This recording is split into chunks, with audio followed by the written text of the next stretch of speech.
Out on bail, awaiting his next extradition hearing. Who are you? I am Arthur Knight, and this is my wife, Miranda Knight.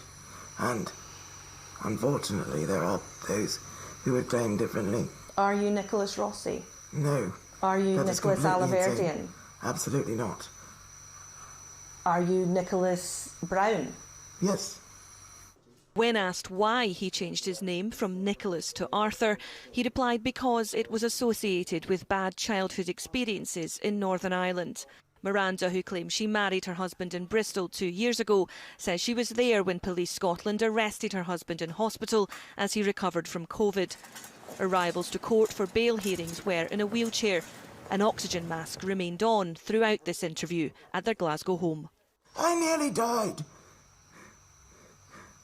I nearly died, and we are terrified. How can I be a flight risk if I can't even stand? The electric wheelchair is not a prop. There's no faking of this illness. This is a case of mistaken identity. You say you've never been to the United States? Never in my life. They claimed in court you were identified from tattoos. That is not true. There is no evidence whatsoever that there are tattoos, and I've shown that to news reporter after news reporter. In this interview with a US network, he did agree to roll up one sleeve. It was up further, right? And have you had any tattoos removed? The man wanted in America to face a rape charge is known to have multiple tattoos. He's done quite a masterful job of hiding himself from the law. Prosecutors in Utah say Nicholas Rossi, also known as Alaverdian, is believed to have used at least 16 different aliases. 16 aliases? No, typos. These are very serious charges that this man faces. They claim this man faked his own death to evade those charges. Did you fake your own death? I'm... Sharon, we're sitting having a conversation. I've never been dead to anyone.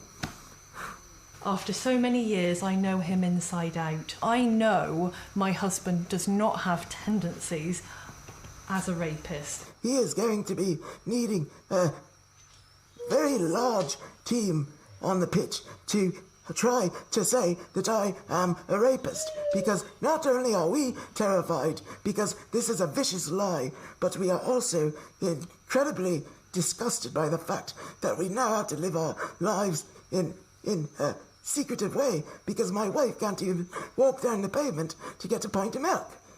And it continues. Some people would say you're saying it a secretive way, but you're now speaking to various media outlets, including us. Why? What is the purpose then of this interview? The truth needs to be known. A section of this interview was shown to Brian Coogan, who almost adopted a teenage Nicholas Alaverdian. Both were involved in local politics in Rhode Island, with Alaverdian becoming a critic of the state's child welfare system. I'm 100% sure that it's Nicholas Alaverdian. I will bet $50,000 cash on it, and I'll put the cash up.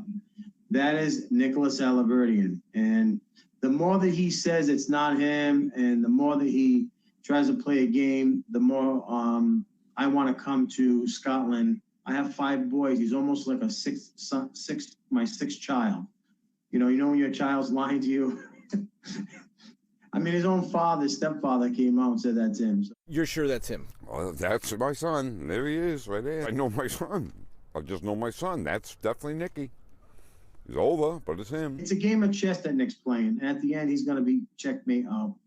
Guaranteed. The case returns to court for the next stage of extradition proceedings in April and May, when the prosecution say the issue of identity will be resolved. Sharon Frew, STV News.